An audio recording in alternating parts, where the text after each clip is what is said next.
Welcome to the PressX podcast, aka the PressXtoTrade podcast.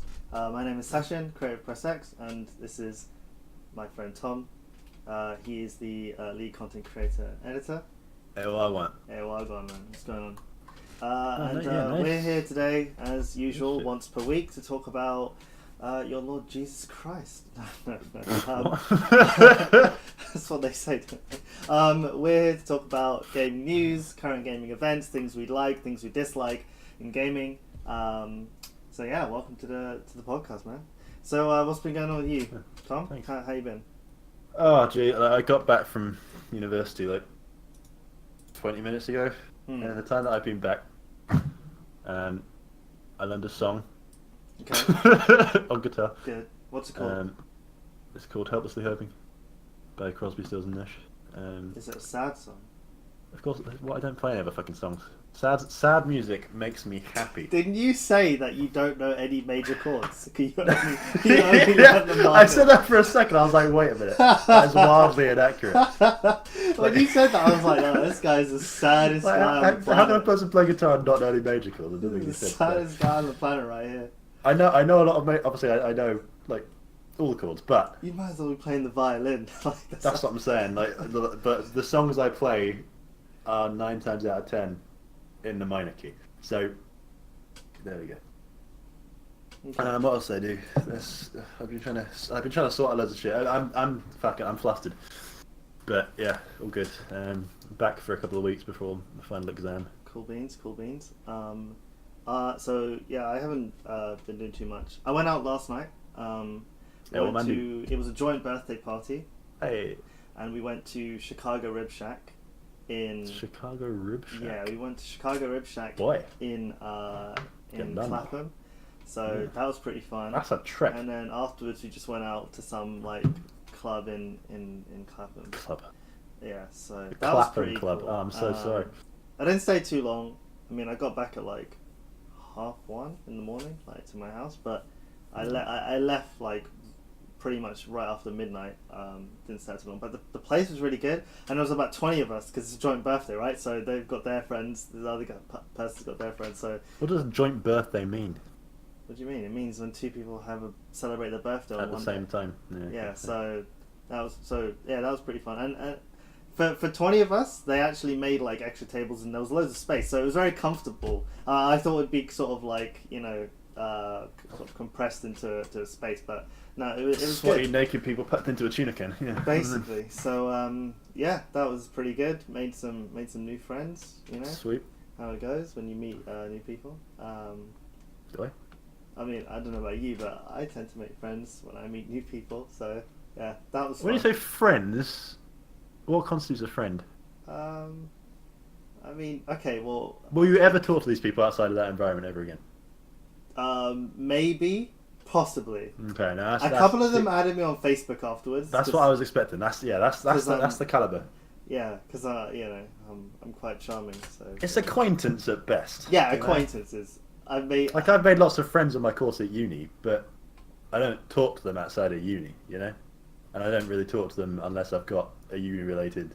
question or topic. Not to even talk question, just topic. Yeah, like we usually, you know, how it's like at uni. You talk when there's something to complain about. Yeah. It's like a Or silent. fucking It's hashtag like a shit. silent mutual agreement. Yeah, No one ever yeah. says that, but everyone knows it. So. Yeah. Like at the like, no one will. When someone's talking to you about at uni, you never consider them more than what they're talking about right then. Yeah, And there's there. this Like, weird outside of the transitory conversation, sense. they're dead to you.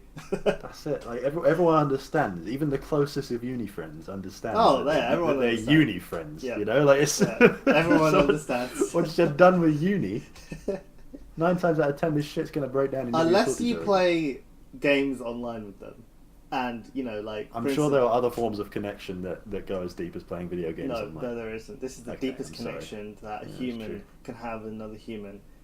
Even more Deepest so than connection. the act of love. Mm. Playing an online video game with someone. There's no bond stronger, Tom. There's no bond stronger. I mean, who am I to argue? Anyway. Okay, so for instance, I've kept in touch with friends who I've played online games with. And we had so much fun. that. I mean, we think like this because playing online fucking video games is all we do. So obviously, the thing that we do is going to be what keeps us in contact with the other people that do what we do. Do what we do, what we do, what we do. Equally, people go shopping with their mates in uni. And after they finish uni, they continue to go shopping with their mates in uni. I don't think that's... I don't think that's... But millions of people do that. They go down to shop space, have a great time. Go down next, get some clothes. Hey, come down. Let's, we're gonna go out. We're gonna go to the shops. Yeah. We're gonna have a good time. You know how it be. You know what it there's is. a sale on at this shop that sells Debenhams. cloths. Debenhams. I didn't want to say a shop name. Other shops are available. Yeah, we're sponsored by Debenhams. Debenhams. Is Debenhams even still a thing? Is that a chain or is that just a place in Croydon? It's a chain because there's one in Canterbury. Okay. Yeah. Debenhams. That's weird to me. So I'm just catching Pokemon. Yeah. So this week I have been playing bit of Dota as usual. I haven't been playing Hearthstone as much. Sort of like lost its fire for me right now. What, even just after the new expansion came out? Yeah, they've actually released a new solo adventure. But don't. Is it a dungeon crawl? Yeah, something like that. Oh, my dick is hard. I think like you don't fight people, you fight the Ah, AI. yes, I want that right now. Yeah, I don't know what the mode is. I actually haven't looked up too much into it, but I know they've released that recently, so I might give that a try. I banged out the fucking dungeon crawl. I did it with all the characters. It was so good. Yeah, I like the Hearthstone campaigns. Like, I don't know why people say that they're cringe and stuff. It's supposed to be like say it's cringe. Yeah, people are like, oh. Do people still say cringe as a way of expressing? Well, I personally dislike don't. of something? Well, I don't say it the way the internet uses the word cringe all the time. Like, how does this exist? That kind of the way they use it. But if something is cringe, I understand what they mean. But they were describing. The jokes that the Lich King makes is cringe. It's like, no, it's just a little bit of banter. Like it's supposed to be funny, harmless fun. Yeah, it's not supposed to be like level funny. Yeah, exactly. It's just sort of like poking fun. It knows it's a card game, so all the jokes from WoW are translated very well. And instead of saying like, I'm the most powerful whatever in WoW. Like, they'll say something like, oh, my deck is the best, sort of thing. Like, it translates, the words. What kind of fucking spacker is hearing a line from, like, the Lich King in the Hearthstone campaign and like, curling up into a ball of cringe? Like, what? Who the fuck? What's wrong with you? Well, when it first got released, that's all I heard. Even the streamers were saying it. Even the streamers were like, that's not funny. It's like... How can you be physically affected by... I don't know. People just seem to be offended by everything. Even if it's something just very, very lighthearted. But yeah, so I haven't been playing Hearthstone much, but what I have been playing, and I've been speaking to you about, which is quite blown up quite recently, is I've been playing Halo Online. Blown up, is it? And that's been really, really fun. Alright, yeah. Yeah, it's been really fun. But I'll talk more about that in a bit. I just want to hear what you've been playing this week. So you cut out for like... You said you were playing Halo Online, and then after that you cut out. What was it? Then I said I've been playing Halo Online, but I'd like and that's been pretty big. That's pretty much it for me. Okay. Yeah. So, but I just want to hear what you've been playing. This week. my done. Yeah. Right, this week I'm gonna go from lesser to greater. So this week I've been playing 3 things. Wait, can I guess? Yeah. Okay. You'll definitely get one of them. You might get the second. You will not get the third. Okay. What have you been playing? And I want it in descending. Have you been playing... I want it from ascending order, so from the greatest of the 3 to the lowest. Okay, so you've been playing God of War. Of course, that's the greatest. Are the rest co-op games or single player games? Single player. Okay. We have discussed the second of the 3 in a previous podcast. You haven't been playing... And it's recently received a new character. Interesting. You're still not going to get it. A new character in a single player game? Yeah. Who does that? Okay, well, Slay the Spire. Oh, okay. Yes, I've seen... This has been going on far too long. Yeah. And the third is Zeus, Master of Olympus. Oh, goodness gracious. Because on my Dad of Boy hype, I have been deeply enthralled with mythology. So the first thing I did was re-listen to Neil Gaiman's Norse mythology. appropriately. So you went from playing the newest game out ever to the oldest game out ever. Well, there's a clear link between Greek mythology. A clear link. Oh. So I listened to Neil Gaiman's Norse mythology. Fantastic. If you're into mythology, listen to that shit, especially Norse mythology. It's an excellent book. It's Neil Gaiman retelling some of the most famous Norse myths. Shout out to Neil. Shout out to my boy Neil, my lad. Secondly, I downloaded and listened to Stephen Fry's Mythos, which is a retelling of Greek myth. It's about twice the length of Neil Gaiman's book, which was super good. And then on the tail of that, I started playing Zeus Master of Olympus, which, for anyone who doesn't know, is a city builder along the lines of Pharaoh and that kind of thing, made by Sierra back in the day. Entirely based on Greek myth. I knew Pharaoh. I didn't know the other. A lot of people know Pharaoh, but no one's ever heard. Why is that? Why do more people know Pharaoh than Master of Olympus? I have no idea. It's probably just sold better and was more popular. More people had it, I guess. That was around the kind of era when people were still kind of figuring out what PC gaming was. Yeah. Because you couldn't have that kind of thing on a console. They just no, for sure. So yeah, I've been playing that. But the majority of my thought and time spent in video games has been Dad of Boy. Now, Dad of Boy, I've completed it. My second playthrough, with a prospective third playthrough coming. What difficulties have you played those two playthroughs, and what difficulty? First playthrough was normal. Second playthrough was the second from hardest, because the hardest difficulty, which we can discuss. I've heard, I haven't actually played that. I've heard that it is just. So it's just irritating and annoying. Yes. And it's So when I first played, I put the God of War disc in, and it loaded up and it said, "Oh, would you like to play Dad of Boy?" I said yes. I clicked X. Boy. And it was like, "What difficulty would you like to play?" And I was thinking, well, I'm gonna go with the hardest because I don't want to. I'm not going to be playing this. It's not that I don't like the game. It's I don't have time to play it over and over again. So I was like, oh, let me just play on the hardest difficulty. Let me get the best sort of experience of this game. For me, I personally like hardest difficulties. So I picked it, and I thought to myself, how hard could it be? I died on the tutorial 15 times. Like the first fight with the Draugr. Yes. One pops out, and it comes at you. You're like, okay, I'm going to block this. You block it, and then you hit it a few times, and then it mid combo just swings at you once. Yes, so they. It's okay. So what happens is they don't stagger as much as they don't continuously get staggered when you hit them, unlike the easy difficulties.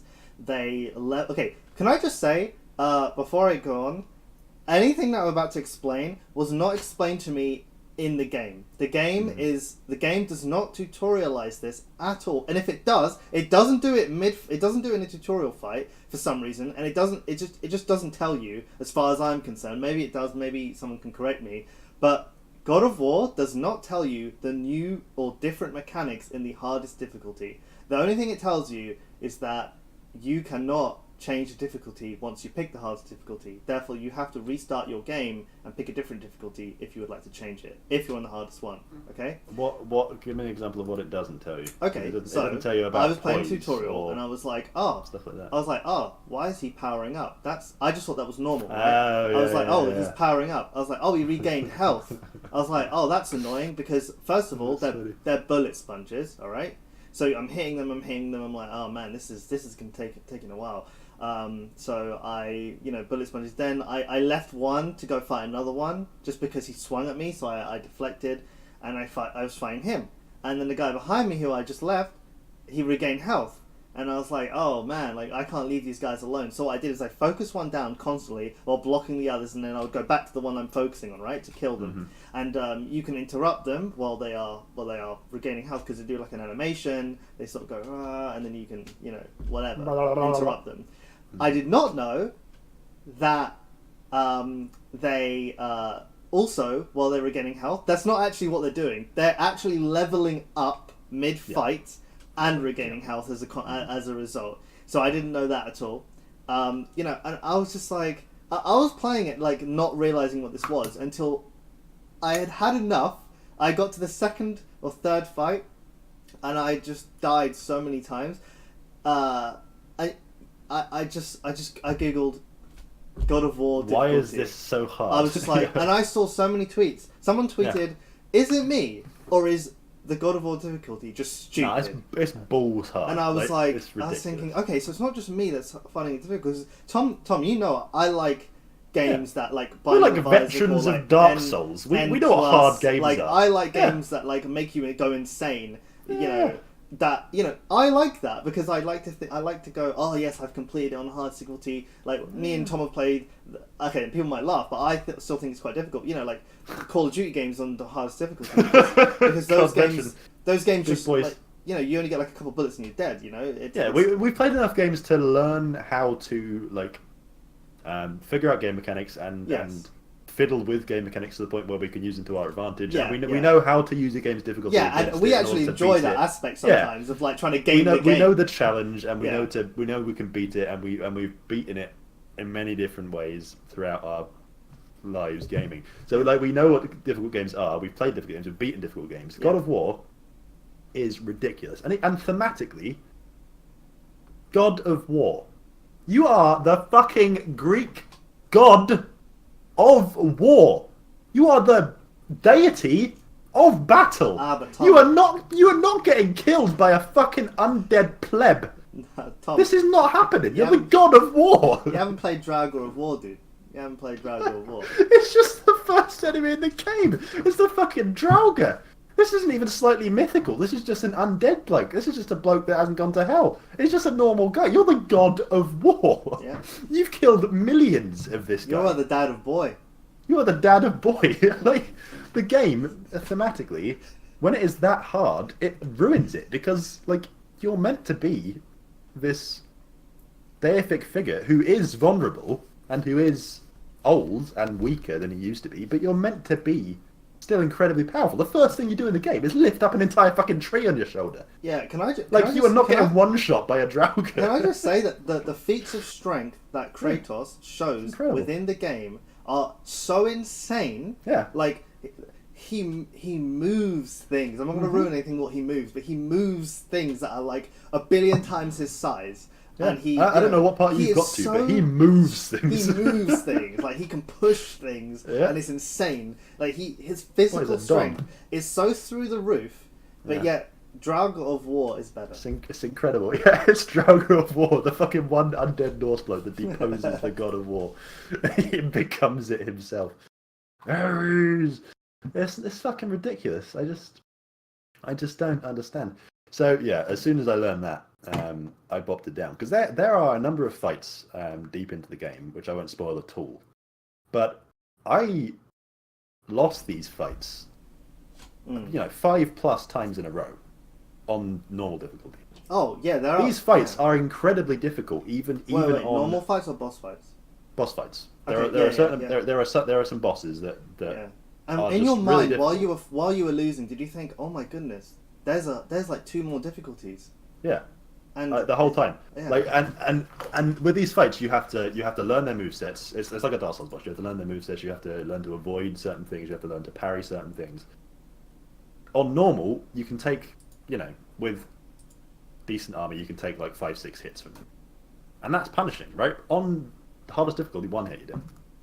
I don't got time for that. I'm not going to be sitting there for 5 hours trying to do a perfect boss fight. Yeah. I'm not about doing a perfect. I just want to beat the fucking thing. Even in the easy difficulties, there are ways. Okay, so enemies have levels, right? Yeah. And there are ways in the normal gameplay, if you do some exploration, in the easy difficulties, where you can do something, and there'll be like, for instance, you're level 1, and you'll be against a level 6 enemy. Now, their health bar will be purple to show you that, this mob is way more powerful than you are, and their attacks have this like coloured sort of pulse. And if it's white, I think it's white. If it's white as they attack, you can definitely block it, and you can parry it. If it's like orange, I think you can just block it, but you might not be able to parry it. If it's red, you cannot block orange? It. And if you attempt, you either get hit or you get staggered as you block. So like Kratos like pulls his shield back and you're sort of open to attack. And yeah, they're imagine. I can't imagine fighting a level 6 enemy as a level 1, as I did while playing on like the normal difficulty. Yeah. On the hardest difficulty, No, it's man, I impossible. had to utilize the sun. I had to utilize him.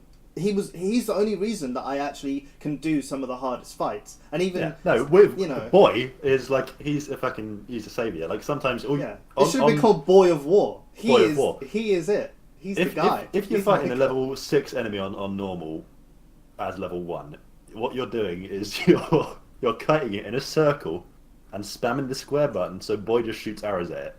Yeah, And you're also holding I'm LT throwing and my pressing weapon RT. Yeah, and you're throwing at the his RT. head, retracting Exactly. it, and I'm just doing this And while and my when boy you- is doing. When your runic attacks come off cooldown, you're using them, and that's all you're Yeah. doing. You're not attacking Yeah. it normally. You're not Yeah. going in for the combos or anything. If You're it's just- if it's one just boost play if it. it's one enemy, yeah, then that's fine. I don't mind. You can attack them normally and dodge. Can I just say that the controls are so on point?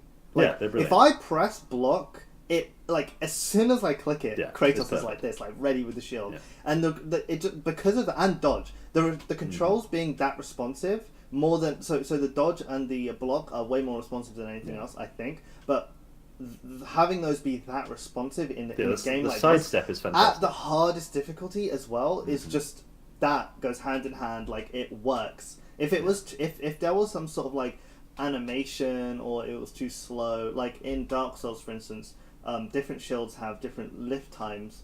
You know, but that's very like windows and meta, stuff. but Yeah. you know, fairly unnoticeable. But you know, can be life and death in Dark Souls. But can you imagine trying to lift like a heavy shield in God of War Yeah. at the hardest difficulty? Like that just wouldn't work. Yeah, I love his shield as well, by the way. That is super cool. I saw a GIF of Kratos does yeah. a certain attack where he Yeah. like he doesn't put it out in front. He like almost like he spins and it opens it, and as it opens, it like it like sort of like whirls out Coils like this. outwards, Yeah, yeah. coils out like that. Is that the And- one where he trips them? yeah, something like that. Yeah. I don't remember, but It's a the whole- slow you mo hold- of that GIF R1. Yeah. is so it looks really It's cool. super cool. It's really cool. The I detail. can't wait for photo mode to come out in that game. I'm going to go say that. Oh, is it not out? I thought that's what people Not were already yet. messing with. Oh, maybe it is because I haven't had internet for the last week. So maybe. Oh, yeah, I think it's already out because I've seen people taking pictures of probably download Kratos that later. smiling. By the way, his smile, Next to a seagull. his smile doesn't look like him at all. Dead that. No, not Yeah, his smile does not look him. It makes him look like some weird, like cosplay of himself. So that's a good segue. So talking about Kratos and Kratos not being Kratos.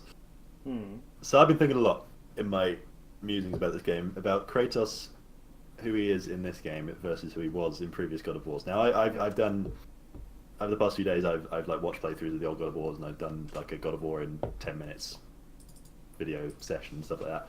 Like I've relearned the story of the old God of War. So Kratos, right, is a guy. I'm probably got some of this wrong, but he's a dude who was a Spartan soldier, right? He was like a general or something in the Spartan army, and like aligned with Ares, the god of war, and Ares tricks him somehow, I forget how, into killing his wife and child, right? So he goes on a revenge quest against Ares, and the entire plot of God of War is him trying to get to Ares, trying to depose Ares, trying to kill Ares. He does it. He kills Ares. Second game. Spoilers. Who cares? 2005. Second game. I know. He becomes the god of war. He rises to Olympus, which is the pantheon of the gods. Becomes immortal. Becomes god size. Yeah. Fucking huge. And he starts. You actually play him in Master of Olympus. That's who you are. You put down houses and stuff. You are Shit. Kratos. Oh fuck! That's amazing. Why am I building sanctuaries to Ares then? That doesn't seem like a thing that I do. It's a joke. They're actually like your Oh, is it? citizens walk by and they pee on it. Okay. Yeah. I see. Well, Ares is there. He's like. Anyway, so the second one, he's like, It's a mock. he is the god of war now. He's part of Olympus. He's going around doing god of war stuff. He's conquering cities and shit. But the gods are like, rah, this boy's a mad thing. Yeah, we better calm this boy down. So Zeus tricks him into transferring all this power into the sword of Olympus, and then kills him. Okay. That's a pretty mean trick. So Kratos has fallen down to hell, and then the Titan Gaia, who is one of if not the first Titan in creation. Now she wasn't the first in creation. I think it was Uranos who came first. Anyway, so Gaia is the Titan of as her name suggests, like Earth and nature. Nature. So she's like, no, you ain't dying, bro. If he's literally on the way to Tartarus, being dragged down by Hades' like nasty fingers. She's like, nah, fam, I allowed that. So she like pulls him back up and explains that Zeus is a bitch boy and needs to be stopped. And Kratos is like, yeah, I'm behind that. The boy just killed me. So the whole of the second game, he's trying to. It's fucking ridiculous. He's trying. It's like the stories and the brutality of these games are incredible, and they could have only existed in like the mid 2000s. Which is why, but this is why this one's so popular, because it's not. Yeah. It's not about that like crazy stuff. While it's in the game, yeah. it's not the real focus, or it's a focus, but it's not the primary focus, or it's not the only focus. There is, the relationship between dad and boy is. And we'll get to that. We'll get to the sure, dad-boy relationship. So he's basically in God of War 2. The entire quest is Kratos is going off to find the Fates, which are like mythical figures who have the ability. I'm not sure if in general mythology, but they do in God of War to turn back time and reverse time and fuck with time. So Kratos, his goal is to find the Fates and go back in time to just before Zeus killed him and kill Zeus with all the new power he's acquired on this journey to get there. He does that. No, I actually don't know how God of War 2 ends, but God of War 3... I think it's a fight with Zeus in a ring. He doesn't kill Zeus, though, I know that. Okay. Because he kills Zeus in 3. So, yeah, it must be a fight with Zeus, and he survives, and then Zeus fucks off back to Olympus with all the other gods. And then in 3, I believe it starts with Kratos and the Titans assaulting Mount Olympus, right? So... the entirety of God of War 3 is Kratos fighting against the gods. I remember there was a very memorable scene where Kratos fucking kills Helios, which is the god of the sun. He rips off his fucking head, right? Just pulls it off, like gets him in the headlock and just like the world into darkness. Yeah, it plunges the world into darkness, and then Kratos walks around with all that he is, Kratos, and he uses Helios' head as a makeshift torch. Like he just holds it in dark caverns, and it shines light through his eyes. That's unlocked. That's unlocked. Using the god of the sun's head as a lantern. Yeah, it's ridiculous. So yeah, God of War 3. I'm pretty sure he kills like all the gods and eventually kills Zeus. And that is where the mainline God of War franchise ends. Right, it ends with Zeus, with all the Greek gods essentially dead, Kratos alive, and this guy like throughout these games. Wait, are we going to skip God of War Ascension? Yeah, fuck that game. Why do people skip that game? It's a prequel. Like it's a prequel to the entire series. Okay, carry on. So he throughout this entire series, Kratos has time and time again, like murdered innocents, without any sort of remorse. I remember one of the first things I remember from God of War 1 is he's trying to get a key to this captain's of a ship, this captain's quarters, right? And a Hydra swallows the captain whole. And he's like, I'm going to go into this Hydra's mouth to retrieve this key. And the captain is like hanging off its throat. He's like, help me, Kratos, help me. And he grabs him by the key chain around his neck and lifts him up and like pulls it off him. And the guy just drops down into Hydra's neck. Like, he doesn't, at no point does he show any remorse to innocent people. He just brutally murders thousands and thousands of innocent soldiers and people and on his quest to kill the gods. And so this game, the new God of War, understandably, a lot of people are like, who this man? They're saying Kratos, yeah? Because the Kratos that they know is this guy who is just inhumanly brutal and has no conscience and, like, so they got me thinking, like, he's a god, right? So he's immortal. And the immortals, they've been around since, like, so Zeus and a lot of the other gods, Hades, Poseidon, etc., are the sons of Kronos, right? And Kronos is the son, I believe, of Uranus, who was the first Titan. So these motherfuckers have been around for millennia. Like, they're ancient. They're so old. Like, Kronos, I think, he's something to do with time. He must be, right? Maybe, I don't know. So, like, these beings have the capacity to live for thousands and thousands and hundreds of thousands of years. So it's possible that Kratos, in moving to Midgard, this could potentially be like thousands of years in the future. We don't know how far removed this game is from the old God of Wars. Do you think all the gods look down on Kratos, right? So they're like watching him, and then he dies to like a dragon, and they're like, "Oh my days, there's creatures that are more powerful than him and us combined." Exactly. Oh my god! In this new region, there exists creatures in multitudes that can one-shot the god who killed us all. And they're just in hell, just looking up, like, oh my god, why did we not just ship one of these in? One. All it We takes. just saw one Just Draugr. one We could have stopped Draugr. this shit. We sent our fucking like Gorgons and our Minotaurs and our Trolls and all that shit, and none of them worked. One Draugr would have been all it take. Oh, it's incredible. So yeah, like we see Kratos.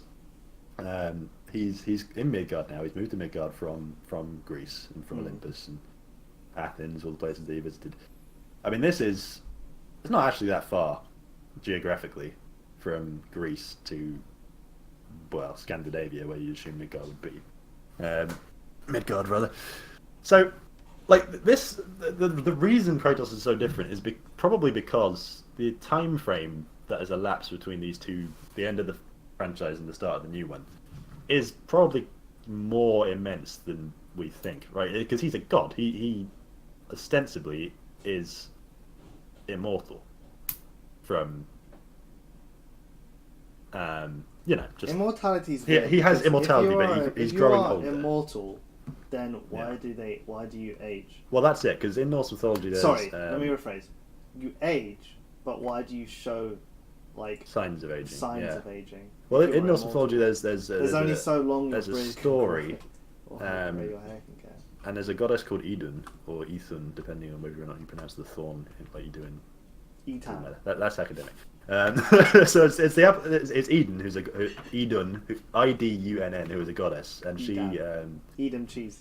she holds the apples of Eden, right? And they are apples that provide immortality. So when the gods feel themselves getting a bit old and they see themselves going a bit grey, they can eat one of these apples and they regain their youth, right? Is that what Kratos is eating in the game? Yeah, he does actually. They are the apples that he finds, the apples of Eden. Okay.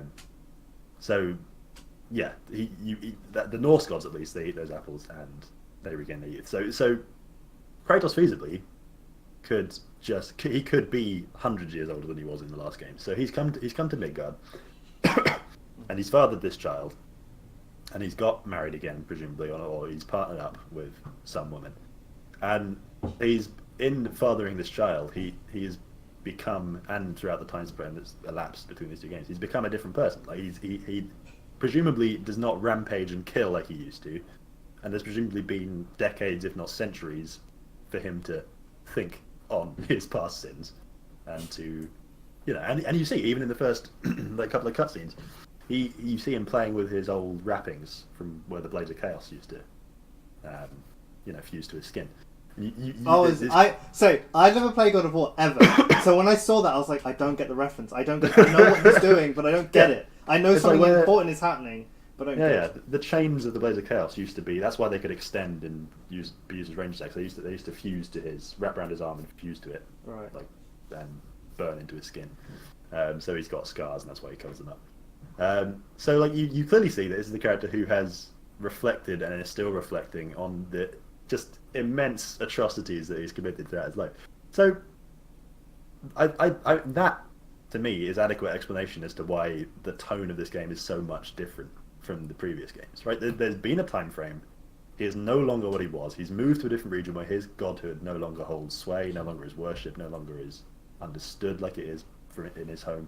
Like he's in exile. He's exiled himself, and that exile is like something of tremendous significance for, just like fiction from that period, mythology. Exile is huge. Like exile isn't just you fuck off to a different home. It's you've left behind everything. Like you've lost a part of yourself. You've left that behind, and you've started again. That's exile. It's really significant to these people. So tonally, it makes a lot of sense to me, at least, that this game is so much different, and Kratos is so much different as a character, and that opens up so much potential for this game. And I think it met it in the relationship. The game that I watched an interview with Corey Barlog, not Balrog. Balrog is the fucking demon from Lord of the Rings, and he was explaining that the focus of the game isn't this, or he read like an initial script for the game, and it was. You were just like fighting gods left and right, like you were killing Odin and shit, and like it was too epic for the first game. Like he said this was a script for like 2 games in the future, and he wanted to bring it back to a personal story between a father and son, right? It's set on this really grand landscape of Norse mythology. So you have all these characters you recognise, and you're told all these stories through a certain character that I won't spoil if people haven't got to that point yet. And you learn about all this stuff passively and actively in cases, but the main focal point of the game is just this very humanizing relationship between Kratos and his son, who is called Boy. Doesn't actually have a name. Yeah, it's called Boy. His name is Boy, spelled Boi. Yeah. Boytos is his full name. Yeah. And the Greek for boy is like Atreus or something stupid. Yeah, Atreus. That's it. It's the Greek translation for boy. That explains what Kratos sometimes calls him. By accident, yeah.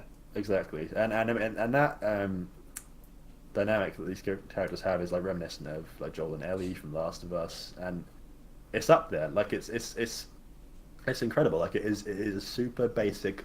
It's what it is and why it's so good is it's an incredibly basic story, arguably one of the most basic stories possible, told in a really complex and interesting way. And that's, I think, to me, that is what makes like a really, really good story. Yeah, you know, something deeply personal. See, the reason why it's because it's so different like that, it makes it one of those, again, up there with The Last of Us and other exclusive single player titles, Horizon Zero Dawn. Yeah. You know, it's those single player experiences. You know, that's what this is. Mm-hmm. Everyone would have bought it anyway if it was God of War 4. It was like a true God of War 4, people would have bought it anyway. I actually wouldn't have bought it. I would have just watched it on stream because I've never played 1, 2, or 3, and knowing 4 would be a follow up, I would be confused. So I would, you know, I don't like jumping in the middle of the series, but this one was different enough for me to go, oh, you know what, it's fine.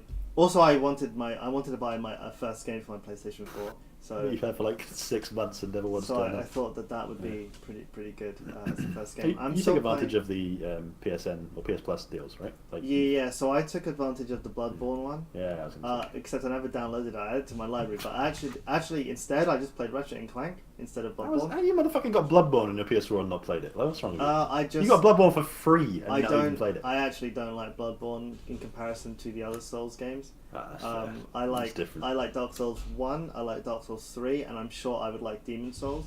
I don't know if you'd like Demon Souls. Yeah, but it's more alike the Dark Souls than it is Bloodborne. I don't know. I actually got when I played Demon Souls.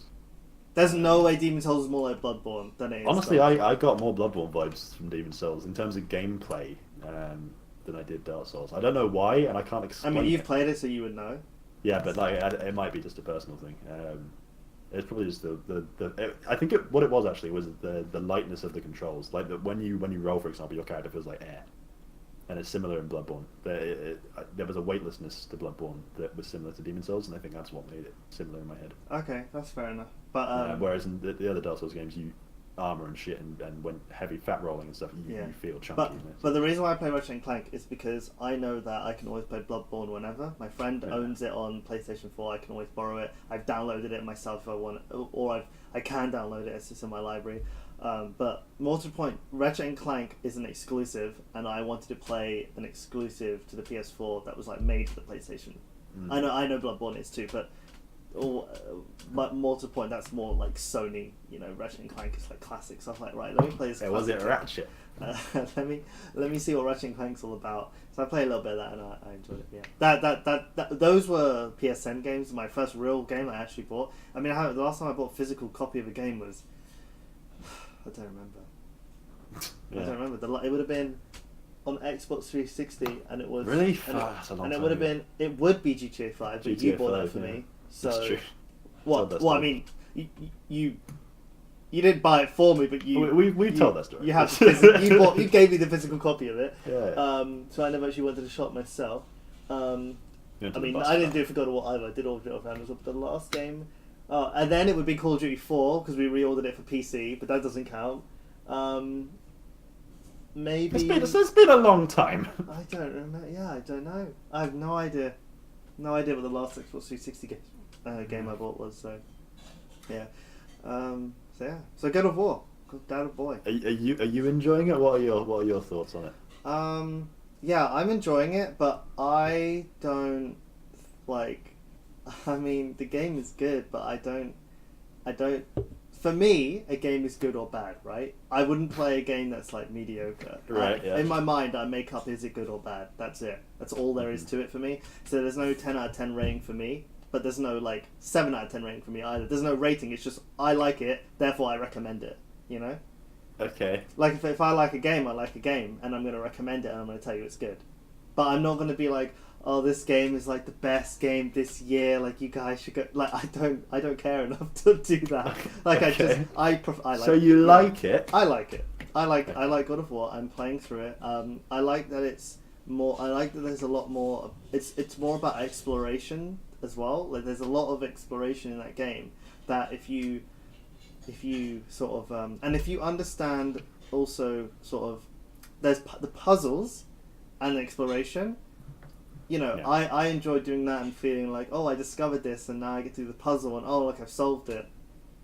Or you know, I like sort of just you know what my favorite thing to do in that game is I like to go to a cliff face and I toss my axe off. Yeah, I do that a lot and I as do well. it to like all the environments to see like Yeah. if it like clinks in the like if it sticks in the floor. Exactly. Or I'll continuously throw my axe at something that cannot be like for it to go Yeah. into and it Yeah, will yeah, bounce off. And I see all the different places it can bounce It's off. like when I'm going up or down a lift, I'm standing there just spamming my axe at a fucking wall like constantly. Like it's really fun. Like ridiculous. there are some environments in that game where you can just see as far as the eye can see. Like it's just so it's an infinite of like you know snowy like mountainy areas, and you just throw your axe off this cliff, and then you just like call it back, and you just like oh where is it? Like, It's just fun stuff. it's really fun.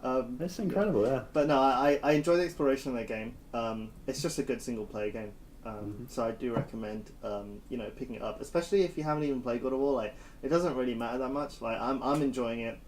I think Boy has really good Boy has really good voice lines. He is really actually a child. Like he this is is what who exactly. he like he is almost he feels so real. Like his conversations and the way he talks, the way he sort of like moves his like in the cutscenes, like that's how someone of that age, a boy of that age would act. Like that is 10 out of 10 right exactly. now. That isn't a that if can I tell you something? Actually, I wouldn't buy God of War if Boy wasn't in the game. I wouldn't. Should I tell you why? No. I don't like adventuring by myself, and he fills the voids where they have the triggers are you know after fights when you're not doing anything, climbing ladders, when you're on the boat, stuff like that. Yeah, I want to talk about the boat. Like that, that's my favorite part of the game. I don't care about any. Like obviously I care, but like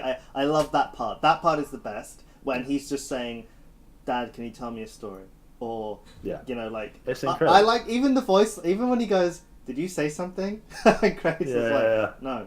Shut up. Exactly. And the boy's like, oh, I thought you said Stop talking, boy. Yeah, I like that he like pushes on subjects like a kid would say, you know, on really touchy subjects like, oh, what happened? You know, what happened here? And then Kratos would say something like, I don't want to talk about it. I don't want to hear another word. Stop talking. Like, and then he's like, you know, if you say another word, I'll just leave you or something. You know, it's a proper parent, you know, child relationship that makes it more realistic, relatable, funny. Upsetting, all the emotions are there, you know. That's what I enjoy throughout my adventure is listening to those two. I wouldn't play if it was just Kratos. It's like it's not as fun. He doesn't talk. It's the boy that talks. Exactly. And The responds.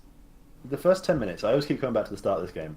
First of all, because no spoilers, because it's the opening, and second of all, because it's so fantastic and there's so much to talk about. So on what you're saying on how Boy is so incredibly realistic and acts like a child. I remember the first boss fight with the troll, when the lead up to this is his mum has just died and Kratos is collecting her ashes and chopping down trees, and the first thing that they do after they've cremated her, Kratos says, let's go hunting. So he takes Boy off hunting, right? And now this immediately is set up as an environment where Boy is clearly trying to be a man for his dad, right? He's trying to act manly. He's trying to do manly shit. That's what a kid would do. That's what a young boy would do in the presence of their deeply, impossibly masculine father. Yeah. This is exactly the setup.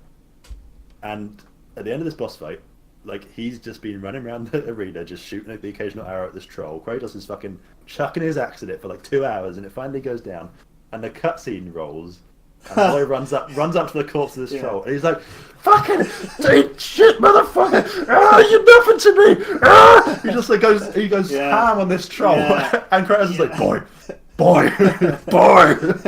stop! And he's like, and he starts hyperventilating, and he's just like, he's got dying. rabid, dude. He's got rabid, and like he's like, yeah, you're not tough now. You're not exactly. tough now. He's like, and I was like, that's so embarrassing. Exactly, but this kid, what this is like just an explosion of all these emotions that this kid is trying to feel that are the scope of them are too high and too wide for this kid to be able to express them properly. So he builds them up inside him, trying to live up to the expectation of his father, and then they all just come out in a massive explosion. And I was captivated. I was like, shit, this is a kid. Like, I'm looking at a kid who is experiencing childlike emotions in the face of adulthood, and like, it's so well done. It's incredible. And what were you saying about let's just move on to the boat from there, because the boat, right, like you were saying, it fills this void of emptiness, right? On the boat, all you're using it for is to get from point A to point B. You're using it to explore the world, to go to quest objectives. And if Boy wasn't there, this journey would just be silent, right? You'd just be... It would be so boring. Paddling honestly. along. The only thing some that of these would take be like there 2 is, minutes. Yeah, the only thing that would have to be there is like music. Yeah, and you know, obviously the game is created deliberately where there are parts where you would talk. Yeah. If obviously if the kid wasn't there, you wouldn't even be doing that in the first place. But so these conversations, right? In times when you're naturally moving to point A from point A to point B, you'd be doing this regardless of whether or not Boy was there. So putting Boy there, it allows for the provision of exposition. It lets the story be explained in deeper ways. It gives you a new perspective on the story, and also, with that said, the journal that Boy keeps is another really, really good way of doing this. So the journal. Yeah, I like reading those entries. You know what I like? It's got I like like that there's a bestiary, drawing. If there's no drawing, I actually don't like it. Well. The drawing makes it like for me. Yeah. I like that. So it's got a bestiary where the entries of all the monsters I don't know why people say bestiary. I never understood that. Like, I know it's that makes sense. Beast. It's got beast. Yeah, I know, but it's spelled bestiary. There's no A. Ah. Anyway, so it's like a compendium of all the. It's like when you say great and grateful. Yeah. It's like grateful's GRATEFU.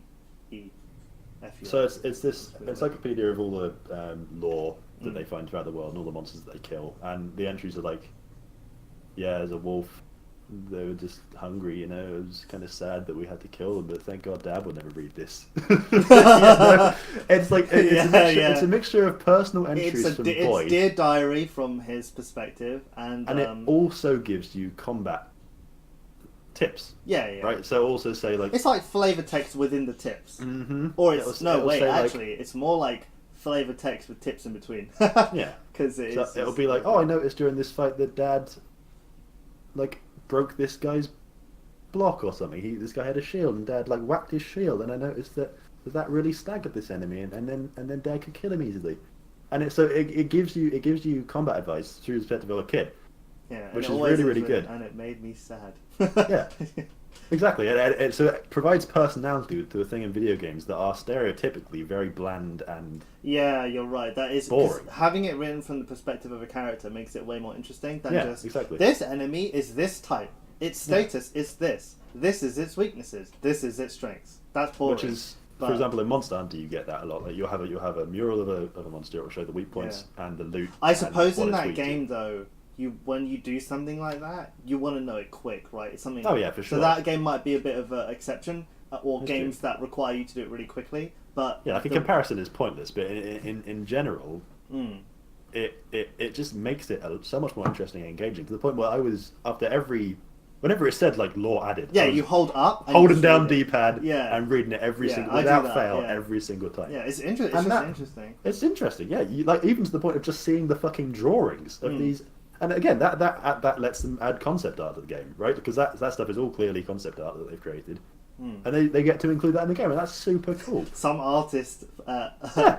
is like, I actually tried really hard on that. That's Exactly, and they're like, okay, we'll put it in the fucking game, and they've done it in a way that makes sense. It makes it just works. It's No, so I'm saying good. the artist is probably like, that's not concept. That's the final thing. You're like, yeah, it's concept, Yeah, and he's it's like, concept. oh. This just going in the journals, fam. This ain't going in the real. It's journal skill level. Exactly. Like, there's Oh shit! Above that, I like artisan and master, journeyman, illustrious journalman. grandmaster artist. Yeah, And you're like illustrious journey level. Flash. Yeah. Incredible. Yeah, it's just man. It's good. We've talked a lot about God of War. There's actually not much time left, but I would like to jump onto God of War cost. Halo Online. Mm-hmm. So Halo Online. I actually started tampering with it when it was version 0.5. That's when it was not online yet. You could only play local or LAN. So if me and you in the same house or whatever, we could hook up and play Halo. So it would actually be really cool to have to basically gone to someone's house with your laptops and then started to play Halo Online, just like how you remember it, and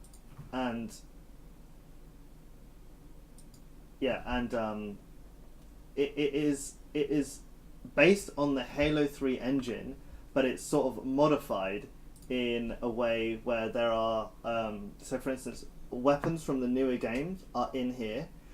Textures are way more high res, but it doesn't lose the sort of like Halo look. It doesn't lose it or anything. It keeps it, but just generally textures are higher res. It is exactly how you remember it, Halo Online, and it is that's what it's become. And I played on 0.5, and then when 0.6 came out, which it came out like maybe 2 weeks ago, all of a sudden there's a massive hype for it, and the reason is because they allowed online play, and they had all these servers that people had, and there was server listings, and you could create a game, and there was the Forge was like infinite, basically. Like you could do everything you could on the old games with Forge, and then all of a sudden you could do all this new custom stuff. And you could create even more crazier custom games. Right now there's like social, ranked. There's sort of loads of servers that are just hosting custom games, or they're doing just Team Slayer or Big Team Battle, which obviously was never in Halo 3. That was in the Reach and the later ones. So there's like all these BTB. yeah, exactly. So like all the game modes are like in here. You got Infection, Jenga, like everything is in here. Sorry, Jenga, is that an official game mode? Well, no, you can just type official, it in if you Oh shit. Okay. So there's like Jenga, Fat Kid. Jenga was the one. Holy there's shit. there's so many game modes, and Fat all Kid, these there are servers that are just full. 16 players full. That's like, mad. and the best bit is that there are 16 players on maps that shouldn't have 16 players, and that just makes that's just really fun. Because 16 isn't too much. Like 64 players would be way too much. But I played a capture the flag on the pit, which didn't end for a while because no one could capture anyone's flag. Yeah, 16 players in the pit, that's too much. Yeah, but I mean, we had a lot of fun. Right? Thing is, we were playing, and someone turned on their mic and were like, "All right, let's go, boys, let's go. Let's all run down the right side." So we get all hyped up. We all ran down the side where the rocket launcher is. Then we just blitzed their base and we ran out. And we won after like maybe 3 or 4 rounds of drawing. 3 or 4 hours.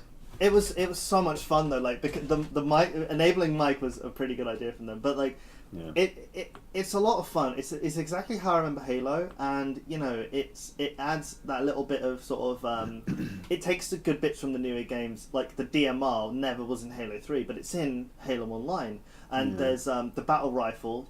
There's no old style battle rifle. It's the new look of the battle rifle. Again, high-res textures and stuff. It plays very, very smoothly. Mouse and keyboard controls are on point. It's not some sort of like crappy port. It is built very, very well, and it works well. There's no like you don't get randomly disconnected. It's great and it's good fun. I've been playing it for hours, like this past week or past 2 weeks. I even played with a friend as well. There's no partying up, and there is no and there's a friends list, but I don't know how it works. I don't know if they've taken it out, but it'd be really cool to end up like doing a party system. Okay, so here's where it gets a bit iffy because Yeah, it's a I've mod got some made questions about by this as these well, guys called, I think it's called Eldewrito. Well, it could be Eldewrito. Thing is, it's Eldewrito. So it's like Eldewrito. Oh, so sorry, Dewrito. So it's a mixture of Mountain Dew and Dorito. Eldewrito. It's the eternal meme. Mountain Dew and Doritos. Come on, man. Yeah, is that what people say? Yeah, Eldorito. It's the fucking it's Doritos and Mountain Dew. Like the fucking meme. You're like Wait, so Doritos an official meme? Yeah, the combination of Mountain Dew and Doritos is like in the pantheon of memes. It is one of the greatest. So that word is a meme that I don't know about. Is what you're saying? No, Dorito, Dewrito. That's a pun. I've never heard of that before. Yeah, it's clearly alluding to the meme. Okay, so but it's one word though. And there's a pun on like Eldorito is one word, not L space Dorito. Okay. Anyway, I don't know how to pronounce it, but there was these guys. I think they're Russian. They made this mod, and then nothing happened because in terms of legal issues because the mod wasn't making money. It's free to play. There's no sort of you can't they're not charging you for anything. Has that ever been the issue though? So the issue was that because it grew a bit too big recently. Exactly. Microsoft have stepped in. Now, obviously, when a big company steps in, it isn't always because they're trying to be mean. They have to legally protect their IP. Because if they don't, and all of a sudden these guys start using the IP, I don't know how ownership transfers, but you eventually will lose ownership if you don't do stuff like that. Because it's like, oh, well, you never did anything to take legal action. You lose spiritual ownership. People stop thinking it's yours because... I mean, that too. I mean... But from the consumer point of view, that's the important thing, right? Like, there's this new Halo product that is... exactly what you've always wanted, but it's not made by the guys that make Halo. It's not related to Xbox. So suddenly this thing exactly. Yeah. It's not related to the brand at all. Yeah, so they've stepped in, and what they did is they've banned they've banned development. They're like, look, you're not allowed to develop this any further. This is the key word. You're not allowed to develop it any further, which means it's allowed to live. As it is, which means that anyone who it cannot be distributed, it cannot be downloaded, it cannot be uploaded and downloaded by other people. It can't be distributed or downloaded. So everyone who has it on their hard drive, aka myself, can sell it for billions on billions on billions. But you're not, so it's right. You need to. You can't just get it online anymore. I don't think. I don't know how. There's no website you can go to. You're not supposed to be able to basically because once it's uploaded, it's taken down. So I'm sure there are websites out there. So they've limited distribution, so now new people can't get it unless they. So new people, all the mass new people trying to get into it because it obviously grew. So what Microsoft said is, look, we will please stop. Do not develop any further. We will take your team into our team, and we will release an official Halo product coming soon. Shit. So obviously everyone's like, "No, you're just saying that, fam. You're just saying that." No, that's a big. Because if you think about it, how are you gonna wait this long to produce a Halo on PC, and then say, "Oh no, it's in the works"? That's such a you can't wait this long and then be like, "Oh, Halo's on PC by the way soon." You know what I mean? They never intended. I think they can. I think this might be the exact impetus they need. No. But what I mean is them saying, "Oh, it was in the works." That's no way that's Did they actually say that they're in the process of making it and they're going to add these guys to the team? They were like, it's coming. That's not. You don't. There's no way that was ever coming. Well, Halo's dead right now. Right? Exactly. So maybe it is. Maybe it is in the works. No. There's no way. That's what. There's no way. When did Halo 5 come out? That was 2015, 16, something like that. I don't know, man. That game died a fucking death. But there's no way they thought, "Oh, I know. Let's release it on PC." There's no way they thought that after 4, after Reach, after 5, after whatever. The only Halo PC games the only Halo games on PC are not even first-person shooters. There's Halo Wars. No, but you forget this was at a time when PC and Microsoft were not things that, in terms of Xbox gaming and in terms of exclusives, 2008. This wasn't the time. This is Games for Windows Live. This is a time when PC gaming is not integrated into this stuff at all. These days, completely different. And So it's only you started honestly to believe become that they were like, oh man, what good timing, because we were actually going to release something soon. Let's take their team to increase our... I believe that it's feasible. I believe that now, if there was ever going to be a time where Halo was developed for PC, now would be that time. And if it was happening, now would be the time that it would be happening. But I don't know if it is or not, but I think it's feasible that it could be, and they're actually because true. Halo... and even if they're not, right, even if there's no team that's working on it now, if they're adding these guys to their company, maybe there will be soon an official Microsoft Halo. I agree with you that it's a good thing, hands down. Yeah. Right? But the only thing I disagree with is that they were thinking about... we don't know. There's no point in agreeing or disagreeing. Like, no one knows. I know. We don't know for sure. just But different levels of cynicism. I personally think that they've gone, oh, look at the traction. Okay, let's just say we're coming out soon with something. Yeah, I mean, that's probably what happens. Yeah, exactly. But there's no way they were like, oh, yeah, we have to shut this down because we actually have our own thing going on, you know. Yeah, but oh, no, they shut it down because they were shitting themselves. Like, because this product was amazing and people were actually buying it and playing it. And not buying it. So they've added the mod team to their team, which is very nice of them, and I hope that's true. I hope every single person who worked in that mod was offered some sort of, like, job role at the company and is, cool. Developing this new... So that's a 343 then, I guess, right? Or not? 343 actually was behind the mod, and they were like as in they backed it and said something. They were like they wanted to Microsoft to leave it alone and just say like, no, it's cool, just let it see where it goes. But Microsoft were like, nah fam, IP in it, my IP. So they've done that. So I'm not really sure, but 343 were definitely like in support of it, and Microsoft was... They needed to take legal action, so they've done so. But that, you know, it doesn't mean that the mod is not playable. I was playing it today. You know, well, knowing that now, I might get involved because what was stopping me before is that you asked me about if there's rank play. There was this fucking just like sort of Damocles hanging over this game, right? It was like there was always this like, oh god, this is gonna get shut down. So why spend hours in the Forge making some sick map for it to get shut down? What's the point? Yeah. So now that I know it exists permanently and will not be removed by Microsoft, I might get into it and I might spend some time actually playing it. Yeah. There was a Reddit post and someone was like, someone said the question was, is this someone posted saying 343 is watching, and it was a picture of 343's official Twitter retweeting something from the release of Eldewrito like 0.6, and someone was like, oh my days, is this a good thing or a bad thing? And someone's response was yes. that was amazing. Like he had like so many upvotes, it was so funny. Just a simple yes. This is a good thing, it's a good thing and or a bad thing, because obviously the more traction it gets, the more the company's going to want to step in and say, hey, this is our turf, please stop development, blah blah. Yeah. Tom, if you would like a copy of it, I will not give you a copy of it. Yeah, I would definitely not want a copy of it because that would be illegal. Illegal. We would not be able to live with ourselves if we were to transfer the download file for this game to each other. This would not be appropriate. So I will not put you up for that. Doesn't deal with illegalings. No, we don't endorse illegalings. But yeah. So it's pretty fun. It's pretty fun. I think pretty fun. I thought you didn't deal in pretty fun, only good and bad. Yeah, well it's good. So what is it? Is it mediocre or is it good? There's no mediocre. It's pretty. It's either good or bad, and it's good. I recommend. Okay. Yeah.